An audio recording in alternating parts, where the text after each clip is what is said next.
শর্মিলাস kitchen and মোড়ে আজকের recipe মুরগির কালা ভুনা। আসুন দেখে নিই আমি কিভাবে এই মুরগির কালা ভুনাটা বাড়িতে তৈরি করেছি। এখানে দারচিনি নিয়ে নিয়েছিলাম, একটা বড় এলাচ, গোটা জিরে, জায়ফল আর জয়িত্রী। এটাকে শুকনো কড়াইতে নেড়ে নিয়ে তারপর সেটাকে ঠান্ডা করে গুঁড়ো করে রাখবো। এই মশলাটা কিন্তু রান্নার একদম শেষে ব্যবহার করব। তারপর কড়াইতে সর্ষের তেল দিয়ে দেবো কোচানো পেঁয়াজ। হ্যাঁ, এই পেঁয়াজটা কিন্তু বেরেস্তা করে তারপর বেটে রাখবো ঠান্ডা করে, কারণ এই রান্নায় কিন্তু বেরেস্তা বাটাটাই ব্যবহার হবে। এই যে এখানে আমার বেরেস্তা রেডি হয়েছে, আর অন্যদিকে ওইখানে আমি শুকনো লঙ্কা, রসুন, আদা আর গোলমরিচ পেস্ট করে রেখেছিলাম।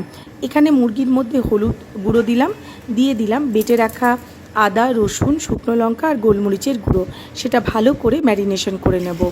বেরেস্তাটাও বেটে রাখছি।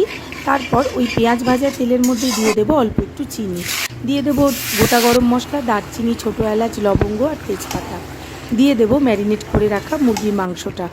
তারপর এর মধ্যে দিয়ে দিচ্ছি ধনে জিরে গুঁড়ো, দিয়ে দিচ্ছি বেরেস্তা বাটাটা। তারপর ভালো করে কষতে থাকবো। এখানে এখন আমি কোনো জল দেব না। এই রান্নায় কিন্তু চায়ের লিকার ব্যবহার করব। হ্যাঁ, এই যে কালা ভুনা রঙটা, এটা কিন্তু বেরেস্তা বাটা আর অনেকক্ষণ ধরে কষিয়ে নেওয়া আর চায়ের এই লিকার থেকেই আসে। দেখতেও যেমন ভালো, খেতেও কিন্তু সুস্বাদু হয়। দিয়ে দিয়েছিলাম স্বাদ অনুসারে লবণ, আর তৈরি হয়ে গিয়েছে দুর্দান্ত স্বাদের মুরগির কালা ভুনা। গরম মশলা দিয়ে রান্নাটা শেষ করব।